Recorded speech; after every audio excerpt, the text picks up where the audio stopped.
Чечня, 1794 год. Маленький горный аул был охвачен траурным безмолвием. Несколько дней назад в Чечню пришла печальная весть. Лидер горцев, имам Кавказа, бесстрашный и победоносный Ушур сын Шаабаза, известный как шейх Мансур, умер.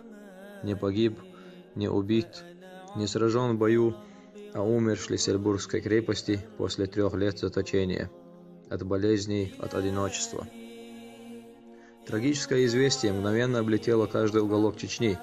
Соболезнуя друг другу, новость передавали из уст в уста, от села к селу, от деревни к деревне, пока нынешним утром не добралась сюда, в крохотное, опоясанное горным хребтом поселение. Местные жители в скорбном молчании продолжали заниматься своими делами, хмуря лица при виде соглядатая волосного старшины. Кто-то из крестьян медленно толкал перед собой плуг, другой вяло рыхлил землю мотыгой, третий сидел с глиной в руках, уставившись на гончарный круг, а многие и вовсе не вышли из своих домов. Каждый сельчанин понимал, что символ сопротивления, который на протяжении долгих лет вдохновлял отважных юношей на борьбу за свободу, навсегда погас. Но больше всех опечален был крестьянин Эди. Мрачный, погруженный в себя, хромая, бродил он по аулу, бросив все дела, периодически приговаривая: «Так не должно происходить, воины так не умирают».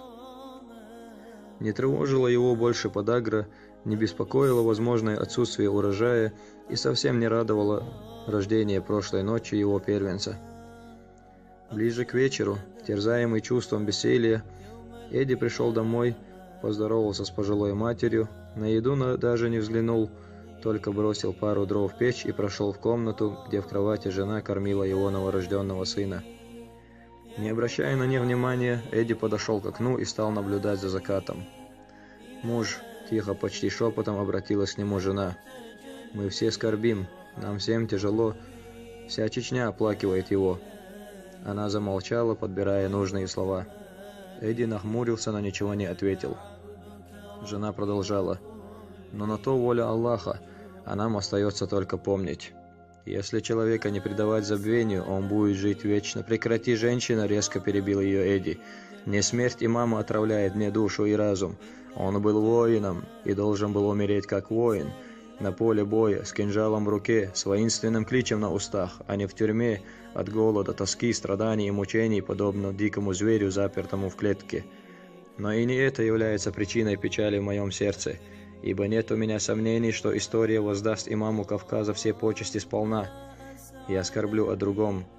Последнюю фразу Эди сказал тихо, со всем смирением. Солнце уже скрылось за горами, и в небе появились первые звезды. Опираясь на здоровую ногу, Эди пристально вглядывался в утопающий во мраке небосклон, будто надеялся разглядеть в сумерках искорку надежды. «С последними лучами солнца угасла величайшая эпоха в истории нашего народа», — спокойно сказал он. «Наступила долгая ночь, и рассвета не будет никогда». Голос Эди становился тверже. «Век героев прошел. Грядет время дряхлых стариков и беззащитных крестьян, бесчестных старейшин и сладкоречивых льстецов, лживых проповедников и продажных имамов. Это времена мужчин в платьях и скверных женщин, времена лицемеров и подлецов, жалких рабов и гнусных предателей». Тон Эди стал выше. Почти рыча он продолжал: «Лучшие мертвы, а худшие живы. По земле нашей свободно разгуливает урус, размахивая шашкой. Муллы читают проповеди, писанные в казачьих уездах. Старосты выстраиваются в очередь с доносами на самых близких. Глупые юноши, распираемые фальшивой гордостью, щеголяют в царских мундирах. А наши дети будут прислуживать тем, кто убивал наших отцов. Наступает темнота, в которой канут в безвестность имена предков и подвиги героев. И не разбудит нас на рассвете орлиный крик, созывая лучших сынов на бой, не заиграет мелодия острой стали, не подымет вихрь топот тысяч коней, не прозвучит с самой высокой горы боевой клич. Не услышим мы больше илли о славных деяниях храбрых мужей, о яростных и ожесточенных сражениях с превосходящими силами противника, о доблестном прорыве конницы сквозь плотные ряды врага. Не будут воспетых онохой, что ежедневно начищали до блеска свою честь и отдавали жизнь, сладострастно идя навстречу смерти. Никто более не поднимется, разбив оковы. Никто не научит нас гордо жить, свирепо сражаться и храбро умирать. И никогда не услышим мы призыв за свободу, что веками наполнял сердца наших отважных предков неистовым бесстрашием, сплачивая их в одно целое, объединяя в несокрушимую мощь, наводившую ужас на всякого, кто встанет у нас на пути. Наконец, Эдди перевел дух и совсем паник, словно исчерпанный сосуд. В его глазах блеснули еле заметные слезы.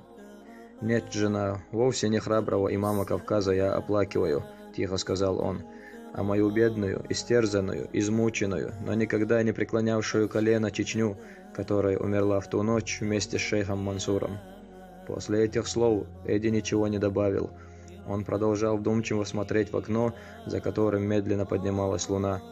Тихое потрескивание дров, глиняной печи дополняло траурную атмосферу, царившую как в доме Эдди, так и во всем ауле. После недолгой паузы он впервые посмотрел на своего первенца. «Я знаю, в честь кого назову моего сына». Розовый пухлый младенец лежал на руках матери, хлопая еще не до конца раскрывшимися глазками. «Ты опоздал», — робко ответила жена, боясь задеть этими словами мужа. Нана уже дала имя ему.